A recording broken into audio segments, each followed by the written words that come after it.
Happy game day and welcome to the Illinois Sports Preview Show as Nebraska heads west to take on UCLA. I'm Trey Marler, joined by Danny Berg and Brady Alderson. As today on the show, we'll have breakdowns of both the Huskers and the Bruins. And a look at the other Nebraska teams in action this weekend. And no KRNU broadcast this week, but instead we'll have a look at the Huskers in the NFL. This is the Illinois Sports Preview Show on Nebraska Nightly.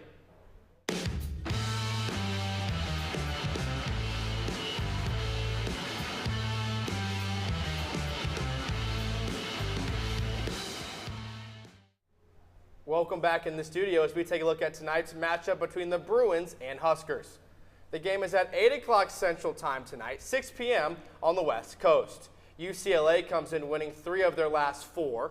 The all-time series is tied at 7-7, and this is Nebraska's first game in the Rose Bowl since the 2001 National Championship, and they are seeking their first win in Pasadena since their 14-13 win over UCLA in 1993.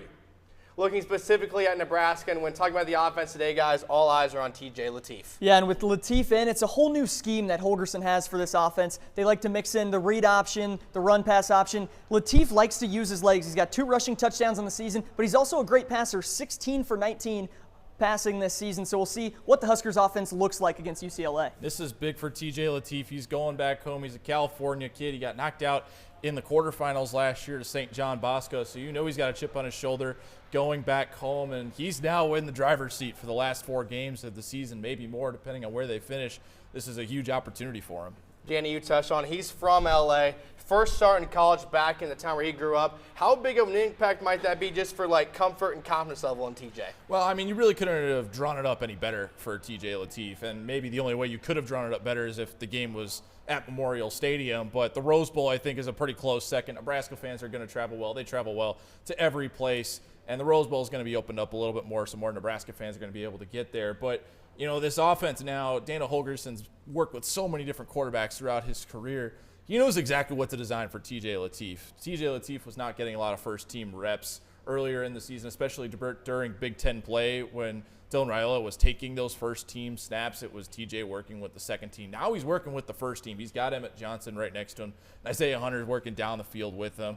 I'm really excited to see his arm in this game today. We didn't really see a lot of it last week against USC. We saw a lot of those RPOs and just him taking off. So I'm very interested to see what that right arm's got for him today.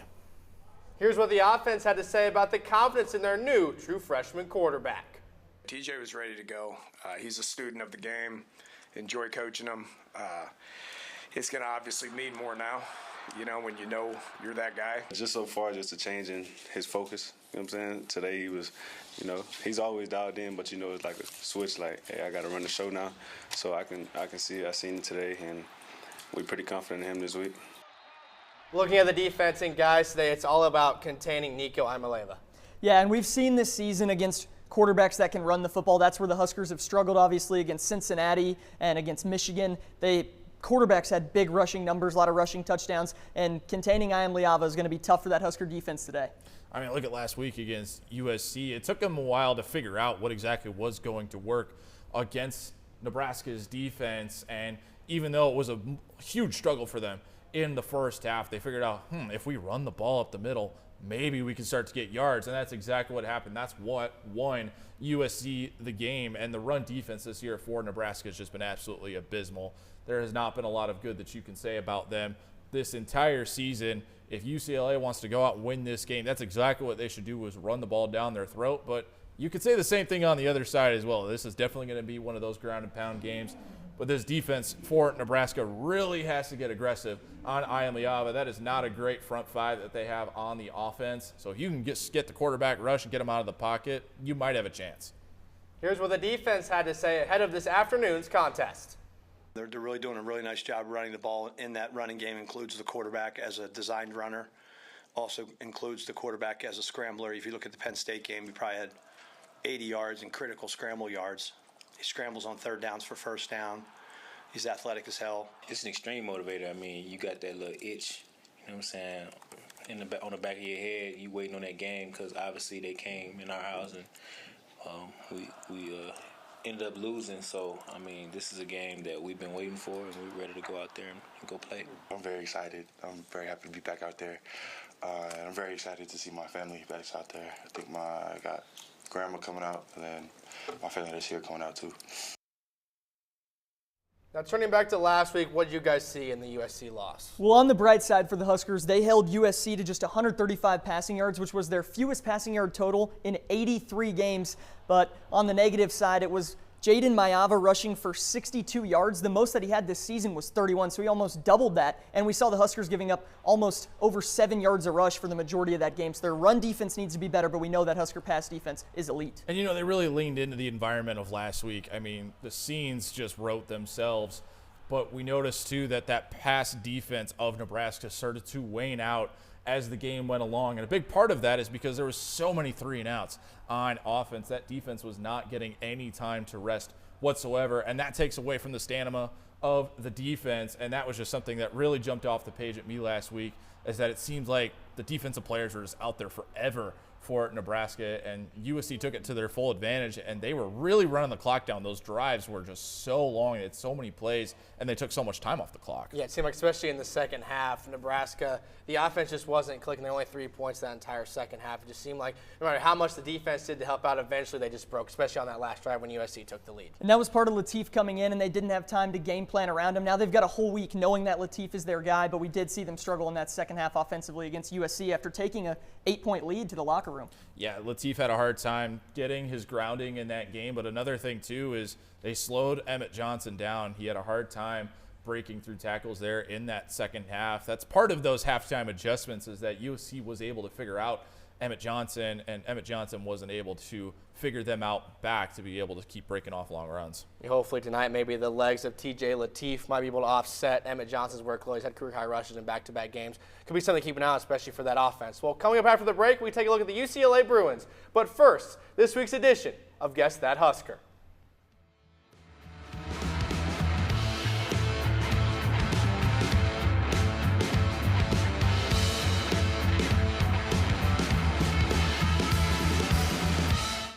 Need for blood never stops. And at the Nebraska Community Blood Bank, your blood could help save lives. Now, only 7% of the population donates blood, but imagine if there were more. We're sitting at below a 7-day level of supply of all blood types across the board. So every blood type is important, and we need all donors of all types to come in and donate right now. At the Nebraska Community Blood Bank, they believe that all types make a strong blood supply.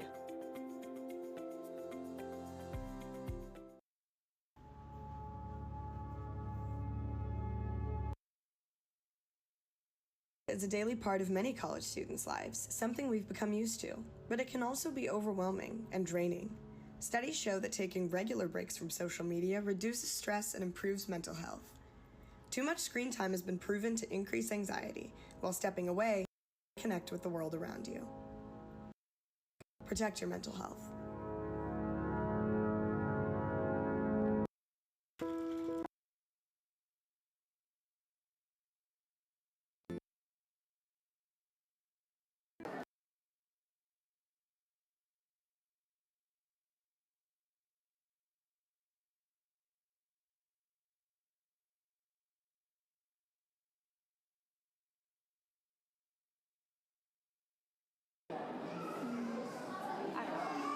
The very tip of your pencil, a fraction of a raindrop, 3 grains of salt.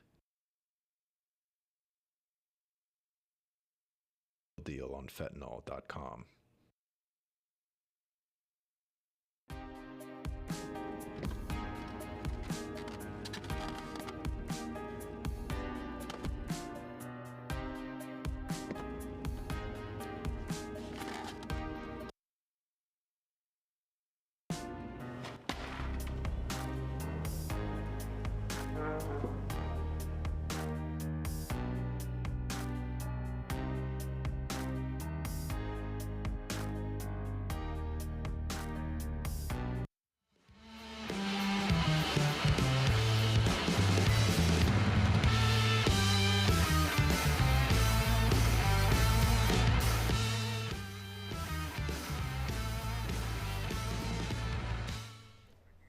Welcome back to the Limited Sports Preview Show as we now take a look at the UCLA Bruins. And Danny, what stands out to you for UCLA? Well, I mean, the story of UCLA's season has just been so up and down. They start out 0-4. They upset Penn State at home, and this just turns an absolute 180 on their season. They've looked a lot better. As you mentioned earlier, they're 3-1 in their last 4 games, but they're not really in the Big Ten race anymore. But what they are trying to do is play some spoiler, and the offense just looks so much better. You know, Nico Iamaleava coming over from Tennessee, he knew exactly what he wanted to do with that offense last year with the Volunteers, helped get him to the college football playoff, and that's what he's been trying to do this year, but not all the pieces have been clicking. And, you know, some of that might go back to the coaching staff, but some of it also might just go back to he just wasn't able to mesh with those players in the first 4 weeks. They've looked a lot better lately. They really ran into a buzzsaw with Indiana not too long ago. That really set them backwards. So I think they're expecting to have a good game here today, especially with a Nebraska defense that has looked really shaky at times. Yeah, like you said, it's a completely new team since Tim Skipper took over, and this is a Husker team that gave up 208 yards rushing last week, and in two of the last 3 UCLA wins, they've gone over 200 yards rushing, and the only game they didn't, 196. So they love to run the football, and that's been the Huskers' Achilles so far. Yeah, it really seems like, especially in this win streak when Tim Skipper kind of took over, that when Nico was scrambling, it really kind of opened up the whole offense, especially in that Penn State game. He had the rushing touchdown late to kind of seal it for the Bruins. It kind of seems like that's why it's so big for Nebraska to keep contained today, because when his legs kind of get going, that's kind of what makes his whole offense operate. Yeah, and he had 128 yards rushing and 3 touchdowns against Penn State. And he's a guy that there's not a lot of design quarterback runs, but he gets out of the pocket and then he uses his legs. So the Huskers are going to have to contain him in this one if they're going to have any chance at winning. I think the real fun story about this, though, has been the emergence of Jerry Neuheisel. Like, this has been such a fun story to be able to just watch from afar and be like, wow, this team has really resurged under him. And some people thought he was the head coach for a couple weeks, which was pretty comical.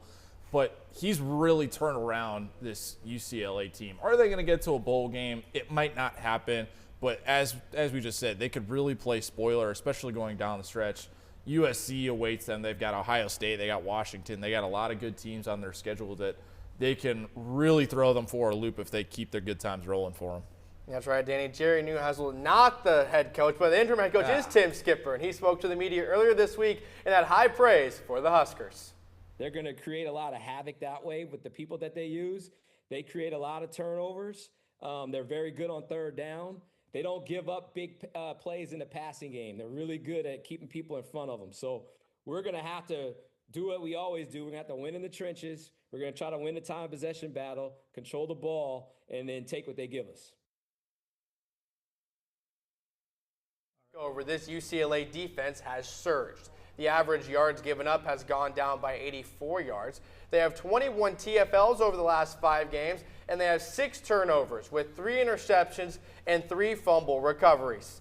As we see, the numbers on paper have exceeded expectation in the pass game, but Danny, the run game still has some room for improvement. And they've got some big rushers coming in. We mentioned Emmett Johnson not too long ago, just how good he's been. 1,000-yard rusher for him this season, something Nebraska hasn't had in almost a decade. I think it's been 8 years since it last happened. So you look at that and you're like, uh-oh, this might be a problem, especially if Emmett Johnson's able to pull off a 100 to 150-yard game, maybe more. That can spell some real trouble for this Bruins team, and especially with the way that TJ Lateef has looked at times, going with those RPOs, and his legs are ridiculous. They could have some big-time trouble. This front seven's really got to step up this week to be able to keep the Bruins in the game. Yeah, but this UCLA defense where they create chaos, 7 interceptions this season. They forced 3 fumbles. They love to take the football away. Lateef fumbled 3 times last game. None of them lost, but he did lose the ball 3 times. And UCLA's coming off a game where they had 2 interceptions against Indiana, so they love to take the football away. Huskers, if they want to win this, going to have to win the turnover battle. UCLA's been great at that this season. Coming up after the break, we go around the corner and look at the other Nebraska teams in action this weekend.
Of the 40 million tons of plastic waste generated in the U.S. in 2021, only 5%, or 2 million tons, was recycled.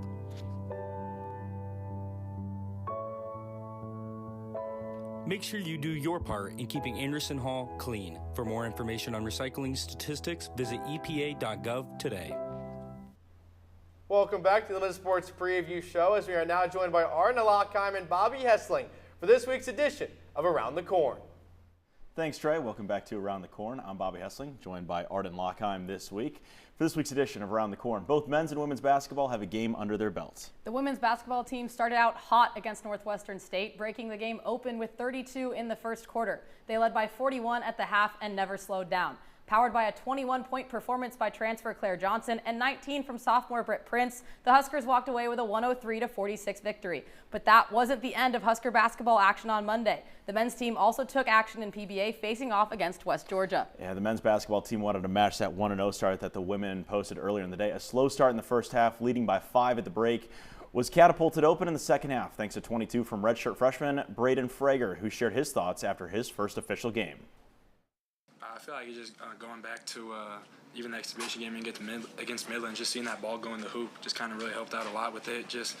I don't really go at the games different depending on the opponent. I just want to go out there and play and have fun, so it just kind of helped with the Midland game that I got to go in that game. The men play Florida International on Saturday at noon on Big Ten Plus, and the women play at 5 p.m. on Saturday as well on top of Big Ten Plus. Arden, one game in, but both of these teams have shown a lot so far this season, just only through the one game though. A lot of explosive offense, high-scoring games for both of them. It should be a great season for both teams. To add on to a busy Saturday, Nebraska volleyball plays on the road at number 22, Minnesota. They will be looking to continue their undefeated season as they maintained that undefeated season with their victory over Illinois on Thursday. In their midweek presser, Andy Jackson talked about staying motivated and disciplined in the meat of the Big Ten season. Before every game, we smell the roses, really enjoy it for what it is, and we stay very present, and I really appreciate that from Danny, because in the Big Ten and in every single conference and at this high of a level, you can get really caught up in the monotony of things, and winning can feel more relieving than exciting, and Danny does a really good job letting us know that regardless of the win, like a win in the Big Ten is a really big deal. A really busy Saturday all across Nebraska athletics. Football's in Los Angeles, volleyball's up in Minneapolis. Pinnacle Bank Arena's got themselves a doubleheader.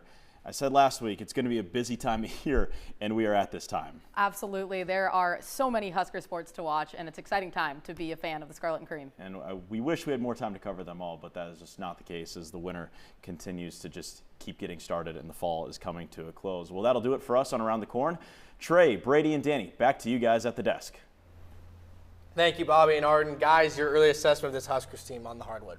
Yeah, well, for the Husker men's basketball team, it's 3 kind of new faces. They were all on the team at one point, but haven't played last season, with Rink Mask, Frager, and Jamarcus Lawrence all coming back and making huge contributions for this Husker basketball team. On the women's side, Claire Johnson looked really good in her first game, but you now have a healthy Kennedy Williams. Haley Weaver looks really good. You're expecting to have Natalie Potts back by about mid-season, so you know, this team, even though they're dropped 100 points in their first game, they're going to get a lot better as this season goes along, looking to get back to the NCAA tournament for the 3rd straight season. Looking back to football, where it's yet another week of a full Big Ten slate. At the top of the hour, it's Indiana visiting Penn State. At noon, it's the top-ranked Buckeyes facing off in West Lafayette with Purdue. Then at 1:30, it's Maryland and Rutgers. At 2:30, it's the most intriguing matchup of the day between number 6 Oregon and Iowa. And lastly, it's the battle of the W's as Washington faces off with Wisconsin. Well, coming back from the break, we are joined by Matthew Mills for an update on former Huskers competing in the NFL.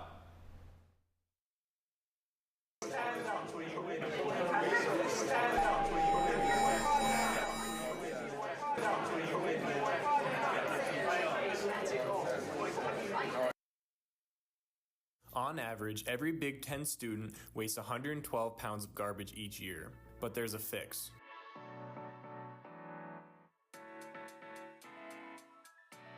Make sure you use an Aussie when you dine in and be a part of the change.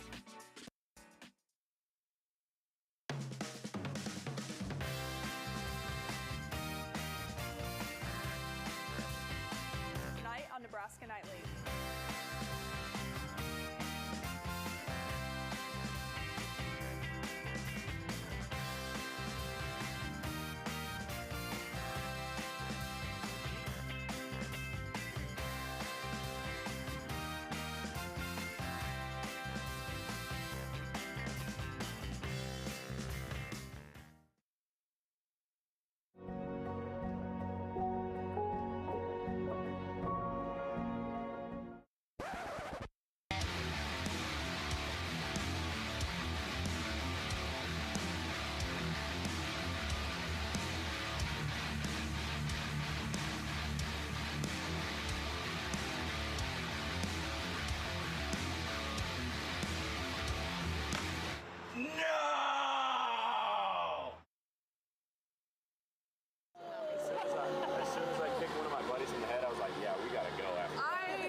today? Yeah, just kind of maxed out on people. Is there anything you wanted to talk about? You know, thanks for asking. I have been feeling just kind of off lately. Do you want me to Concerned about a friend? Just ask and refer them to counseling and psychological services at UNL. Welcome back to the Unlimited Sports Preview Show. I'm Matthew Mills. Former Huskers are preparing for the second half of their NFL season, but before they continue to make their presence felt at the highest level, let's take a look at the impact they've made thus far. In his 14th NFL season, linebacker Lavonte David continues to be a force on the Tampa Bay Buccaneers defense. The team captain has totaled 25 tackles, along with 2.5 sacks and an interception. John Bullock is also a part of that Buccaneers linebacker room. The undrafted rookie has 7 tackles on the season and contributes on special teams. Cam Jurgens, Ty Robinson, and the Philadelphia Eagles have had a strong start to their season. Coming off their bye week, Jurgens looks to return to his starting spot on the offensive line after a knee injury kept him out of their Week 8 matchup against the Giants. Ty Robinson has taken advantage of his opportunity when it comes, adding a tackle and pass deflected to the stat sheet. Cam Taylor-Britt remains a bright spot on the Bengals defense this season. He has 17 tackles, 5 pass deflections, and is hunting for that elusive takeaway. Former Blackshirt Luke Gifford has impressed while playing for the San Francisco 49ers. He has accumulated 22 tackles and has been a key piece defending the run. Colts running back Amir Abdullah has 245 yards from scrimmage and a touchdown this year. This includes 183 kick return yards on just 5 attempts. Finally, Malik Collins has showed his ability in the stingy Cleveland Browns defense. Collins has 16 tackles this year to go with 3.5 sacks. There are currently 16 former Huskers on NFL rosters or practice squads right now. They look to finish their season strong and put on for the Big Red. Trey, Danny, Brady, back to you guys. Thank you, Matthew. Final segment here. Danny, who is going to be a key piece for Nebraska to find success tonight? I really want to say TJ Lateef, but I want to go with a less obvious choice here. But I think it's really going to be Isaiah Hunter. TJ Lateef, he's gotten to practice with all these guys throughout the entire course of camp, throughout the entire season, but now he's really thrust into the spotlight. And you can't do everything yourself. You can't run the ball by yourself every time. You can't hand the ball off to your running backs every time. You are going to have to be able to throw the ball as the quarterback, and you have to find your guy. And for Dylan Raiola, it did turn out to be Isaiah Hunter, and I think it's going to continue over into this game today. He's going to keep finding Hunter. I would not be surprised if we saw more of Dane Key as well, maybe a little bit more of Luke Lindenmeyer. I think he's really going to want to spread the ball out here today, but I think Isaiah Hunter is really going to be that safe rock for TJ Lateef to lean on today. Well, I'll go to a more obvious guy since you didn't want to touch on it. But I'll take Emmett Johnson. You talked about how UCLA's rush defense hasn't been great. Johnson, 165 yards rushing, 29 carries, over 1,000 yards, only running back in the Power 4, first Husker since 2018. Give me Emmett Johnson to make a big contribution today. For me, I'm going to the other side of the football. I'm looking at that linebacker room, Vincent Shavers and Javen Rice specifically, playing that wrap position, as Matt Rule calls it, more specifically the spy for more common football fans. Just keep an eye on Nico Imaleva. I mean, you got to keep him in the pocket. That spy position. We've seen some of it visit Shavers last week versus USC. It's been Javen Wright a little bit as well. Just trying to keep containing Nico any way possible is going to be key for Nebraska defense to find success. And Brady, your score prediction for tonight?